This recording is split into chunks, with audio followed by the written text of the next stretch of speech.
All right, so welcome everyone again.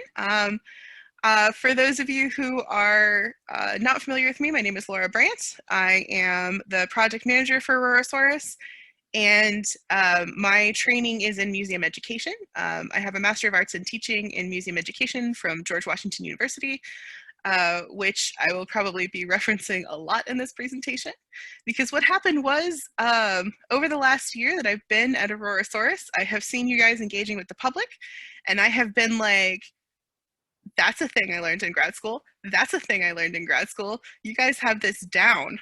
So what I thought was that in this presentation, I can give you some of the names for some of the techniques that you're already using to help you cite those and develop them even further.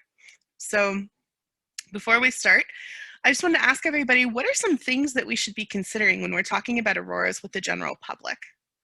And you can just shout out some thoughts because I can't really see with the full screen.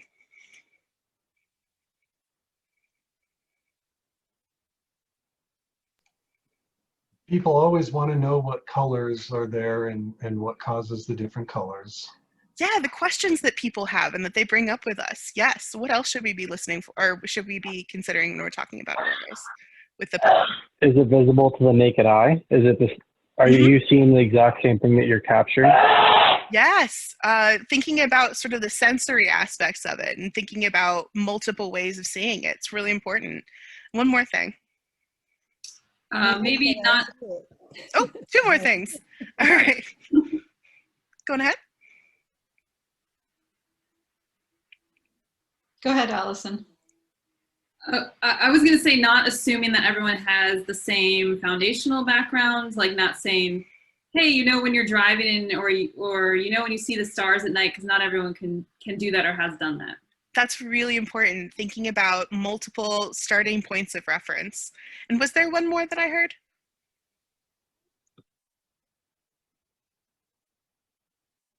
So where's when and where? When and where? You know. When and where? Yeah. And Carolyn? Where's the best location to see it? Yeah, location. How can you take part in this experience? These are all really, really important things to consider. So what is informal education? And the short answer for that is it's anything that's not a classroom setting. If you're watching a TED Talk or playing an educational video game or watching Netflix, a documentary on Netflix, or going to a nerd night, or working with a club, or going to a museum. These are all informal education settings. And the big difference between informal and formal education is a lot of times we have different learning goals and we define learning somewhat differently. So in an informal education setting, when I was working in a museum, my goal wasn't necessarily to have people leave my program with 5 points of knowledge. What I really wanted was to get them excited enough that they would continue to seek out experiences like that for themselves. So there is a little bit of a difference in the way that we talk about learning in those environments, but we're also here to share facts too. And who is the general public? It's basically everybody. If the doors are wide open and anyone can walk in, that's the general public. So when we're talking about social media presences, a lot of the Aurora chasing groups, we're talking about the general public, people you might meet who are interested in learning more about the Aurora, as we were talking about a little bit earlier. Those are all folks in the general public. So you're talking about a huge diversity of people. And as Allison said, you can't really make an assumption about where everybody's coming from. So what are some ways to get people excited about auroras, like Chris Brandt? This is a what's called a learning theory, or a studied way of talking about education and thinking about education, called multiple intelligences. And it's a theory that comes from a psychologist by the name of Howard Gardner out of Harvard in his 1983 book, Frames of Mind, The Theory of Multiple Intelligences. And the idea isn't necessarily that everyone fits into a specific category. The idea is that usually in our society, we tend to value one or two ways of being intelligent. We say, oh, if you make really good grades, you're smart.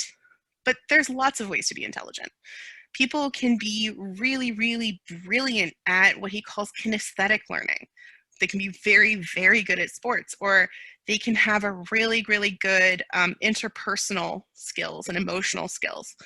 And those are also valid ways to be intelligent. So when we're thinking about audiences, we're thinking about people who aren't necessarily just smart in one way. And that's really relevant to what we do with citizen science, because when we bring citizen scientists together, people have a lot of intelligences that they bring in.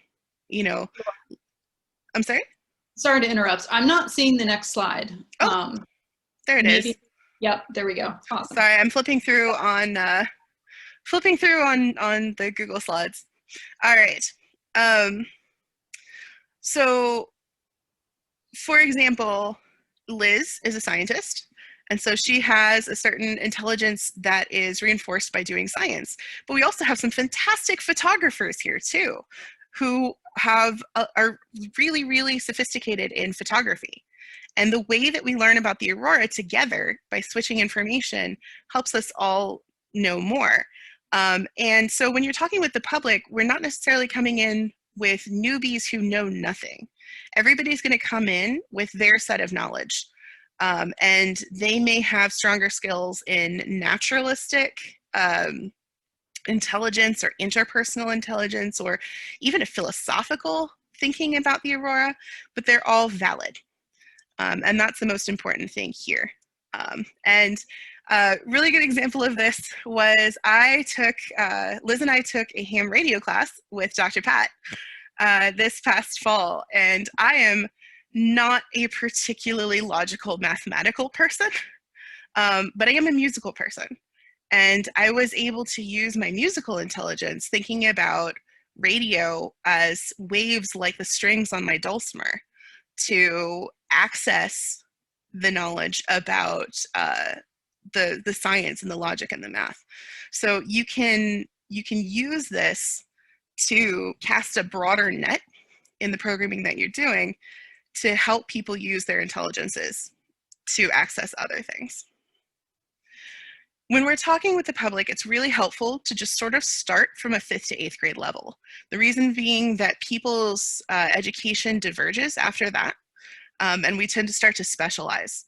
But we usually have a pretty fair commonality at around 5th to 8th grade level. So usually in education, we tend to think of this as a 5th to 8th grade reading level, but this also applies to science and math. Now, you want to use simple language, but you also want to make sure that your tone isn't talking down to people. Have you encountered this is a really good way to say something, rather than like, do you know about the aurora? In which people have to say, no, I don't really know about the aurora, and then they feel kind of stupid. But if you say, have you ever encountered the aurora? Then they can say no without feeling like they're missing something. And then that's a starting point for a conversation. You want to be really careful, because interest is kind of like a little candle flame, and you want to nurture and grow it, but it's really easy to snuff it out. So we want to be careful of things like gatekeeping, where, you know, if we make fun of newbies, we snuff out their interest, and we don't want to do that. This is a theory called the zone of proximal development by Lev Vygotsky that's extended into something called scaffolding, and this is really, really important. Scaffolding is essentially creating a structure for learning. The idea being that if I'm going to be learning about auroras, I can't jump from not knowing about auroras to knowing all the things about auroras without taking this step by step. It's called scaffolding because you want to imagine a building with a construction scaffold on it. You can't build the 5th floor without building the 1st floor. So you want to take little pieces of information that stack on top of each other and build those up to where you want people to be. It's really important. And at the bottom, I should have mentioned earlier, at the bottom of each of these slides, I have some articles, and I have a reference slide at the end. And these are articles that are relevant to the work that we do that apply these concepts. We want to use simple words, as I said earlier. One of the very fun ways to challenge the jargon that we all tend to use is to play Upgoer 5. And this is a screenshot of part of the XKCD comic Upgoer 5 that Randall Munro did, explaining the Saturn V rocket in using only the 1,000 most common words, because 1,000 is not one of those.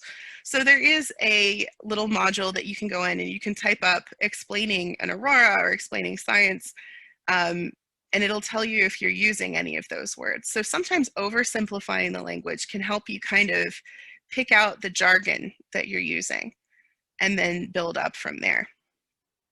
I think we have chat. Liz says, I think the scaffolding is probably a big gap in Aurora science. It's probably true. And one of the funny things about scaffolding is that you always have to scaffold 1 or 2 levels more than you actually think you do, because it's very easy for us to say, oh, well, that's simple. Everybody knows that, when it's something that we're very used to. But a lot of people don't necessarily have that experience. Analogies are really important, and I know a lot of people here have used some really powerful analogies. And in fact, I'm going to ask you, what is your favorite Aurora-related analogy for explaining the aurora to people? Curtains. Curtains. They're like curtains in the sky. I love it. Absolutely. Liz described them as glitter bombs, which I think is really good too, and kind of gets at some of the physics in there. Does anybody else have an analogy that they like to use to explain the aurora? Yeah, When it comes to people out. I'm sorry? Go ahead. I was going to say, when they're really active in Fairbanks, we used to say that it looks like an ocean that's upside down. Oh, cool. I love it. And that helps to kind of explain and help people imagine what's going on. Joe, what was yours? I was going to say that I often liken them to how a neon light works. Yeah. Although not everybody knows that, but especially if I'm talking to people that have some engineering or science background, I use that. And exactly. I actually got that from Shinaka Sofa. He always did that. You know, it's awesome. And that's actually a really good point, because what we want to use analogies, we want to use analogies that are relevant to the audience that we're speaking to. If we think in an audience-focused way, we want to tailor what we're saying to the people that we're talking to so that they get more out of it. And using an analogy that you know that your audience has a context for is really good. And the other point is that the analogy doesn't have to encompass everything about the aurora or everything about something that you're talking about. You can isolate down onto one little tiny thing and then go from there. Like you can say that the picket fences on Steve wiggle around like dangly earrings or something like that, just to kind of give that one little piece there. You don't want to try and overdo it with an analogy, because no analogy is perfect. And this is something that I actually am really curious about with aurora chasing. Flow is a concept that was created by a Hungarian psychologist by the name of Mihai Csikszentmihalyi, who was trying to figure out what makes people happy. And he came up with this idea of flow, which is a balance between skill and challenge level. And he describes it as being completely involved in an activity for its own sake. The ego falls away, time flies, every action, movement, and thought follow inevitably from the previous one, like playing jazz. Your whole being is involved, and you're using your skills to the utmost. Now, I first kind of said, wait a second, when I was watching Chasing Steve, and people were describing how it feels to chase aurora, and I was like, that sounds like flow to me. Does anybody relate to this idea as aurora chasers? Not so much as aurora chasers, Yeah. but I have been in a scientific calculation. Yeah. And just get, engrossed in it and follow it through. And I've even used the word flow to myself describing that, completely independently of this. Hey, it's perfect. He says, I think that he got that from some of the people who were describing it to him, because they kept saying it flows like a river. Has anybody else experienced flow? Yeah, I'll be out all night if I don't keep a track of the time. I'll Yeah, easily, like Monday night, I was out from 7 p.m. till 2 a.m. and it felt like an hour. that's amazing. And that even there's another quote about flow. It says it's a state in which people are so involved in activity that nothing else seems to matter. The experience is so enjoyable that people will continue to do it even at great cost for the sheer sake of doing it. And I was thinking of that when you were saying, "Oh yeah, I was up to 2 a.m. on a work night," because you're doing this thing that's so fulfilling. Um, so I'm actually very interested in kind of investigating more the ways that flow applies to aurora chasing and to citizen science, because if it's something that makes people really happy, then that's a really important thing that we as project designers and project leaders need to be providing as well. So it's an interesting thing to explore. I think it's also on the chart that you have, the thing that really stuck out for me is that it's a high skill, high challenge. Mm-hmm. It's in that area. And so how can we, you know, keep ourselves in that area? And to me, there's a lot to that, both those aspects of it, both for aurora chasing and, you know, my life in general. So It's true. Yeah, And with the I was citizen gonna say, science, oh, go ahead, please. oh, sorry. No, I was gonna say with flow especially, it seems like something like that comes to be when you have multiple nights of aurora. Like I think you get in these weird rhythms, especially during like the bigger storms that last 4 or 5 days or whatever, that you end up having your life consumed by it. You don't really get sleep from it, and you kind of end up just having this weird routine that's based around the aurora. That's really Oh, cool. agreed. And same thing with Comet Neowise is just, Yeah. I was out for 12 nights straight of just constant chasing and 3 hours of sleep each night. And I don't know how I could do it now, but I'd do it again in a heartbeat. That's awesome. So it sounds like chasing in itself, whether you're chasing astrophotography or aurora, may be a high flow activity. And that's something that would be very interesting for us, because we would want to make sure that the experience that we're providing with reporting that doesn't disrupt the flow but enhances it. So that would be a really interesting thing for us to explore together, and maybe we'll do some of that this year. So the last thing I want to emphasize, a lot of times in our culture, people draw a line between learning and play. And they say, well, if you're having too much fun, you can't really be learning. But in many ways, learning should be fun. And there have been a number of studies saying that play as a pedagogy is actually really, really effective. We play to learn, and we continue to learn when we're older. And they're just starting to study adult learning and play, but it is something that's very important. Things that are aspects that are interesting are the idea of it being self-directed, which I think is very true of citizen science, because you guys are making the decision to take part in this project. You're making the decision to spend an hour with us today. And I think that should be fun and interesting for you. And that when you're learning about that, that should be a fun experience.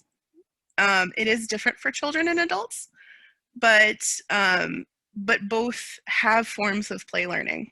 And this isn't a new idea. In fact, Plato in his Republic wrote, enforced exercise does no harm to the body, but enforced learning will not stay in the mind. So avoid compulsion and let your children's lessons take the form of play. And that's in a translation from 1945. So we're working on a card game to help people learn how to chase aurora. And we're hoping that that will help to provide a play learning experience that will be educational for folks. Carolyn, did you have anything you wanted to input on any of the stuff we've been talking about? Oh, this is very good. Very helpful. Thanks. And so, in conclusion, let's think again about this question. What are some things we should consider when we're talking about auroras with the general public?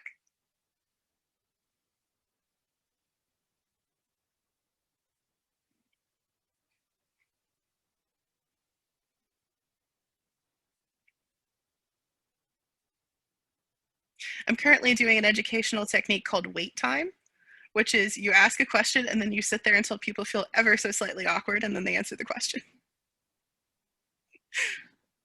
Well, I think you're going back to scaffolding. So you reflect on where they come from, and you build on what they know. It's true, and knowing your audience is really, really important. The question technique I'm employing right now is called an entrance-exit narrative, where you use the same something, whether it's a question or a drawing or something at the beginning, and then the same thing at the end. And by using it at the beginning, you can kind of get a feel for where people are coming from and adjust what you're going to say accordingly. And at the end, you can kind of get a feel for whether that's changed and in what way it has, if so. Any other thoughts on this?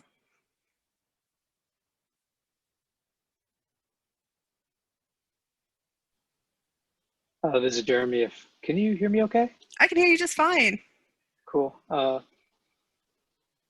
When you're talking with anybody about anything, I guess it's worth finding out how you ended up in that conversation in the first place, because it provides a lot of clues as to what is interesting to them. If you meet somebody in the Yellowknife Airport, it's easy to strike up a conversation. Did you see them? But in other contexts, it might not be as apparent. Like, what does this mean to me right now? So it's really understanding where you're coming from, even just that day, not just education level or anything, but like, what mindset are you in right now? For example, my niece sent me Animal Crossing, and they have some Aurora in the background of Animal Crossing. And she was asking about whether they're realistic or not. So that was her sort of context to begin the conversation. Yes, and for those who don't have the context, this is my Animal Crossing island the other night when I had Aurora and got very, very excited about it. But yeah, it's a great place to start, and having that kind of hook where it's something that is within, again, that context for your audience is really, really helpful. Yeah. Does anybody have any questions about any of these? I know I went through them really, really fast.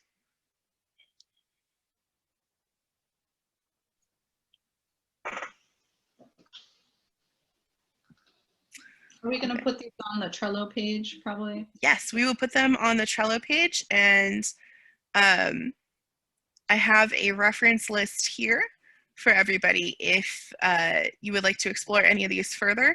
If you have any other questions about them, or if you think of something and you start going, hey, I feel like I'm getting into flow, I'm really curious about this, please let me know. I can talk about this for a very, very long time, as Jeremy knows. So thank you all so much. I'm going to stop sharing now.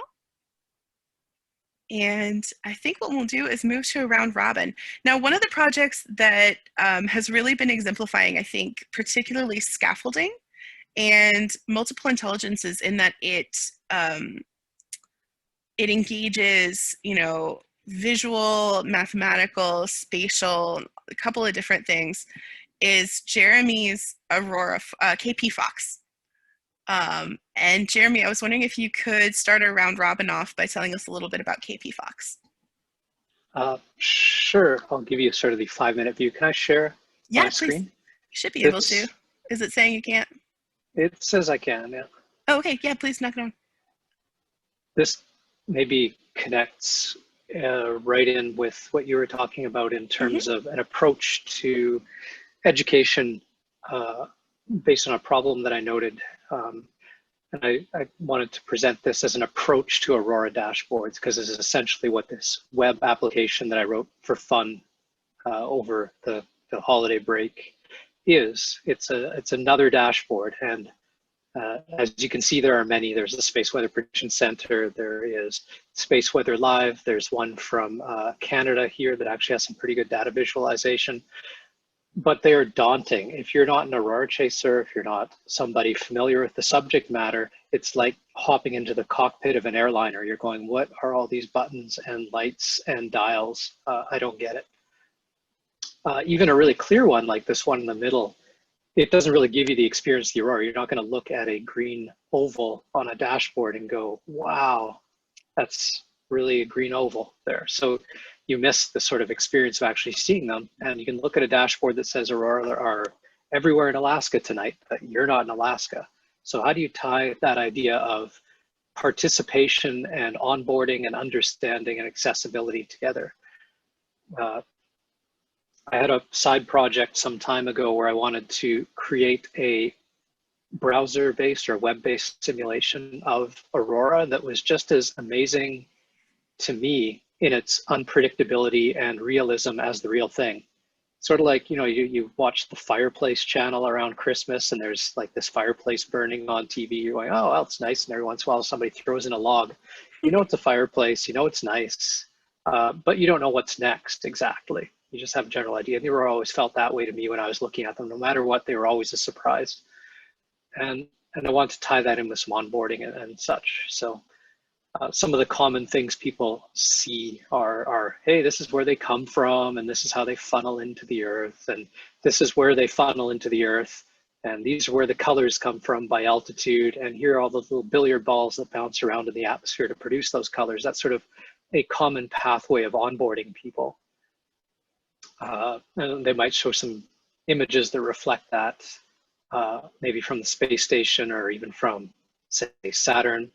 One that really struck me was this thing called the mothership pattern. I've seen it a few times, and I always felt like, wow, it's almost like an entity. It's almost alive to get this twist. But I'm going to try and simulate that.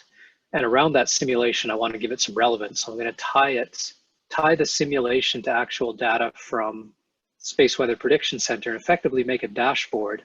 But the dashboard is kind of like that fireplace channel or a simulation in that it's rendering artificial aurora that you can look at and enjoy, tied to the real conditions that are going on right now.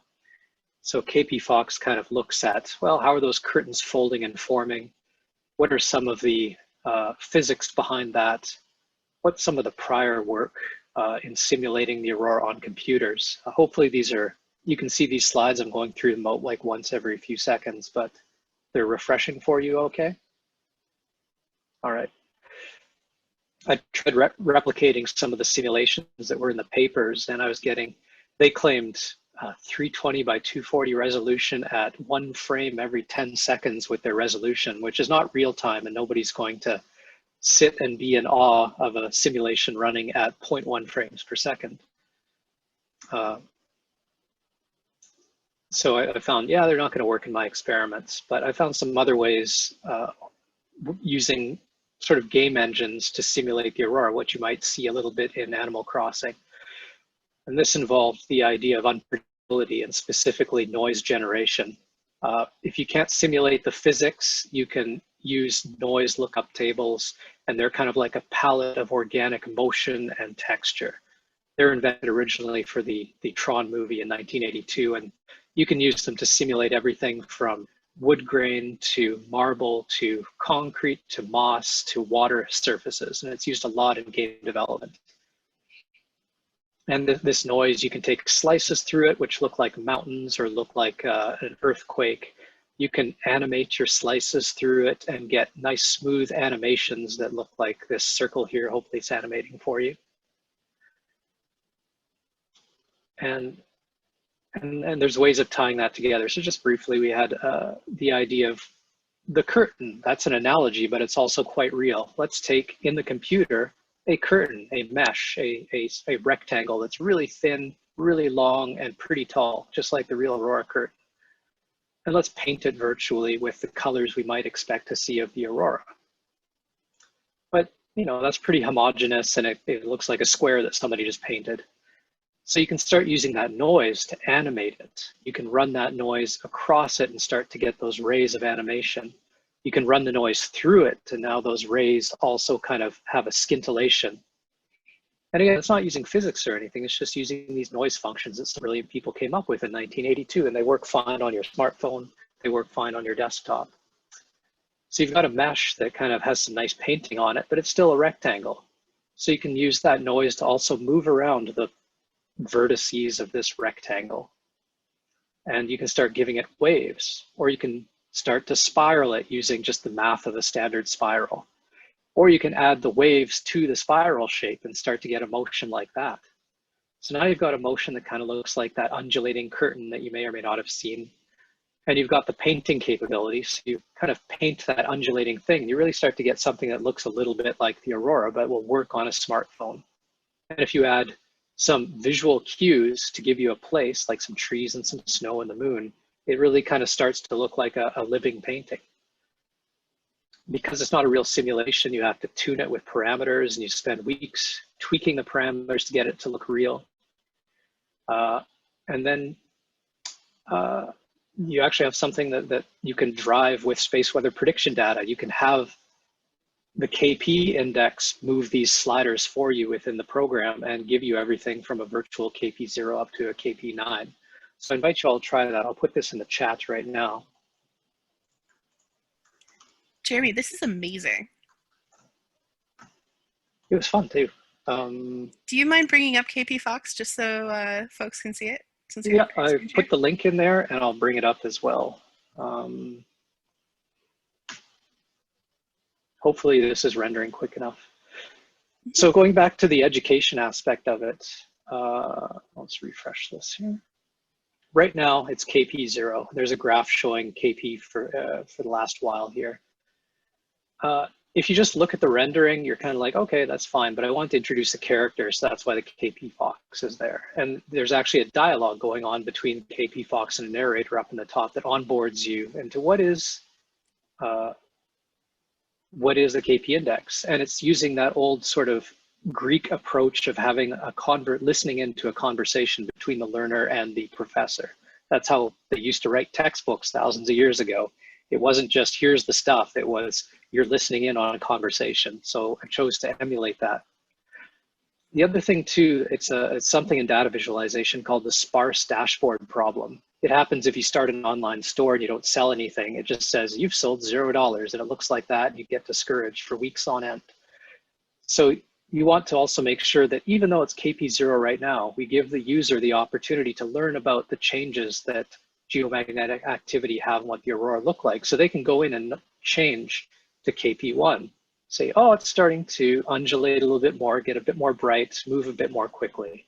How about KP2? Well, it seems to be coming down from the northern horizon a bit closer, and there's a bit more activity.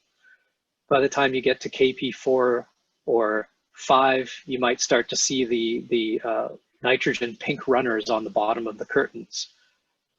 And then going up to things that I haven't personally seen or photographed, things like KP7, and then imagining, oh, what would a KP8 look like with a lot of oxygen reds up north? Or let's really go crazy and render what a KP9 might look like. The other thing it does is it gives context. It also parses the Space Weather Prediction Center archival data from 1932 to today, and it says, before today, the last time KP9 was seen was October 30th, 2003. And so every night it goes in and looks at that giant text file from 1932 onwards. And it gives you an idea of frequency without showing you some kind of histogram or anything. So the goal is accessibility, but also you're immediately rewarded for understanding what KP is, because now you can visually link it to the thing that you find most interesting as maybe a citizen scientist or just somebody that wants to watch this instead of the fireplace channel. So that was really kind of inspired by Laura's approach to onboarding and education too, and providing different entry points for people to experience. The feedback I've gotten from this from the Data Visualization Society is essentially people want to learn more about the metric, like how is KP measured, what kind of instruments are used, and there's a whole bunch of different directions it can go, but this is a nice sort of stepping stone into it. So I really enjoyed making it, and so far it's gotten quite a bit of interest by being shared out on Twitter and by being shared out on, say, the Alberta Aurora Chasers on Facebook. That's it. If you have any questions, please feel free to share, or ideas and feedback especially, because that's what makes these things get continuously better or more accurate or more engaging, is the feedback. So thank you. Thank you, Jeremy. And I think I love the way that you've given people kind of a free choice learning experience. Liz had a comment. Yeah, I think this is fantastic, and I really appreciate you taking us through some of the techniques that are going into making it look realistic. and you're using your background and combining it with the science in a way that is new and different and really exciting. And you know, you've just done this since AGU, where you presented the Keogramist app, and then talked to Laura about these informal techniques a little bit more. And you know, it's just amazing what you've done. We also talked about creativity, and there is research on creative products coming from citizen science projects, and you know, some of the intersection of that space, and that also made me kind of think of this. But I guess my question is whether you would say you're in kind of flow in doing this, because it is a challenge and it is your skill set, and you know, you're obviously going really far with it. So yeah. I enjoy being in, I guess, that flow when you're doing photography and outside. You don't notice that your fingers are getting numb, or that you got snow in your boots. And if you've seen, I guess if you've seen the aurora and you're trying to recreate them, you end up tweaking the parameters a lot. And it's a huge problem space to get it look somewhat realistic without going overboard. And that's where I spent the most time, was just creating a palette of controls and then tweaking those for quite a while to get something that I was satisfied with. And I still change this every night, almost as habit. So if you go back to this site, it'll have different algorithms every night, different behaviors, different color palettes. And that's where I get the joy out of it, is it's something you write and you know every equation that drives it. But those equations are completely unpredictable to you. Like, I have no idea what it's going to do next. And that's what's interesting to me, is you do something that's a surprise. And that's just like photographing the aurora. You go out there, you know all your camera settings, you've seen it many nights before, but you still are going to be completely surprised by what might come next, and you never know. So that's where the flow comes, is the unpredictability, I suppose, and then also having the tools that give you some agency to engage with that unpredictability. That's super cool. You have a question from Gunjan in the chat. Gunjan, do you wanna say your question? Yeah, Jeremy, that's a really good job there. Really awesome work. I was just wondering if there's a way to associate the user's geographical location with the visualization, like, you know, based on the auroral oval and the KP. You know, auroral oval will push it south, more and more south. But when it's like KP1 or 2, it'll be pretty far on the horizon, like for a person like me who's living in Saskatoon. I think that's a great idea, because this is actually a 3D simulation, even though it looks 2D. My plans were to have a whole bunch of different scenes you could go between. So sort of like a right or left arrow, where you could swipe right or left and go to a different location. This one's approximately Yellowknife, maybe northern Alberta kind of idea. But there's no reason to say, why don't you see this same level of activity from right underneath the same curtain? Or for that matter, why not go, because it's in 3D, why not go up 300 kilometers and see it from the perspective of the International Space Station? And so as far as getting people's browser geolocation, yeah, that's something that's built into all browsers, where it can request your location and render it appropriately, as well as the skew angle of the magnetic field lines that you can see are to the right in this particular application. One thing I should note too is, since the moon is such a big part of aurora viewing, that moon actually shows you the real, approximately within a quarter or so, the real moon phase for light pollution or light contribution too. So there's the opportunity to bring in a lot of things that are usually just graphed out in dashboards, including what it would look like in your location, give you a really visceral feel for them. And you know, maybe there could be turn up the light pollution or turn it down, or use virtual camera lenses too, because this uses a virtual camera lens. You can see what it looks like with a 24 millimeter lens versus a 12 millimeter lens, and maybe that helps you pick out the camera equipment you're going to use, or your exposure frame rate, and then it can become sort of a virtual photography tool where you learn about how exposure affects your photographs. So there's a lot of directions it can go, and I really appreciate the idea of making it very personal by choosing where you live to see what that same activity looks like. That sounds like the most accessible next step for it. I appreciate that. Another thing would be like adding the cloud to it. Like you can pretty much get a cloud coverage on the location as well.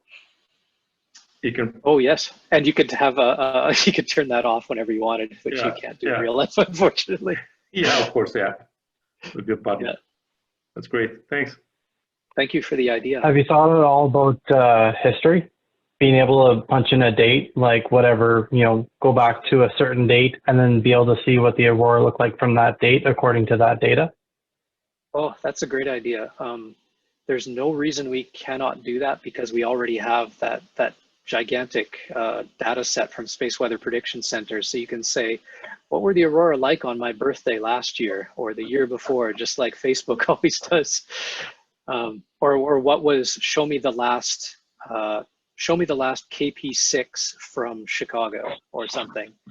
And it could probably simulate that. And of course, it's not perfectly realistic by any means. It's an approximation designed to run at a high frame rate, but it can start to give you that global impression of the aurora being across decades and across thousands of miles. It's amazing. So thank you for that. So we have about 5 minutes left. Maybe we can take one more question for Jeremy. Well, I was just going to make one minor suggestion, is that in my website, we actually predict KP an hour ahead. Whereas if you're getting KP from SwiftPick, you're getting it 3 hours behind. So if you would like, you could grab my website and get the predicted KP and have a little forecast, if that would be helpful. We did spot on this one this week. We sent out red alerts, and I'll show you how we did. If you'd like to, I can show you the picture real fast if you're interested. What I love about your data visualization, Jeremy, is the way that you use your logical, mathematical, and artistic intelligence to help those of us with other intelligences access that logical, mathematical data, which I think is really, really cool. It's just a fantastic illustration of Gardner's multiple intelligences and how useful they can be. Okay, so this was this last week. So here's our input function. And we do 10-minute averages straight from the solar wind. And we went over 200 for 20 minutes, which is always a harbinger of something interesting to come. And it stayed relatively high for a couple of hours. And so here, this blue is our predicted KP, which was an hour ahead.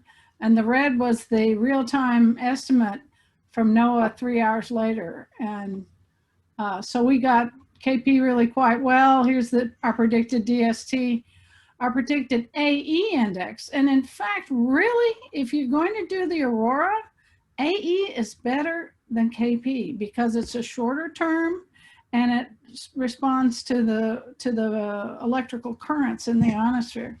So anyway, these were all of our 1 hour predictions, and we had 3 hour predictions too, which are not quite as good, but still. So we went off scale at AE 1000, and you might want to think about recalibrating your animations to AE. The only problem is it's hard to get it in real time unless you take our predictions. So for those of you who are new, Dr. Pat is a professor at Rice University in Texas. And Dr. Pat, would you mind putting your website's information in the chat? Oh yeah. So the website is mms.rice.edu, and then you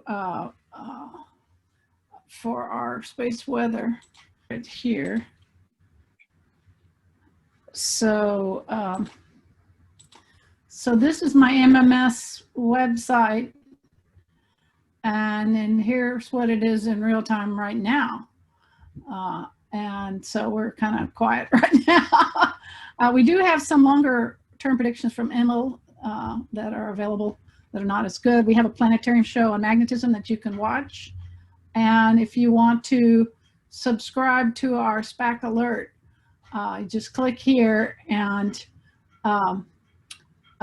it takes you to where you can sign up and you can get emails from yellow or red alerts of space weather happening, predicted. So we go straight from the real-time solar wind and run our algorithms. So anybody's welcome to. There's all sorts of stuff on here, you know, fun and games and materials. But this is mms.rice.edu, and then you go to space weather forecast. Thank you so much, Dr. Pat. That's wonderful. So we are at time. If anybody else has anything to share, we can go a little bit over, but I understand if folks need to head out. Thank you all so much for being here today and for listening to me blab on and on about my favorite subjects.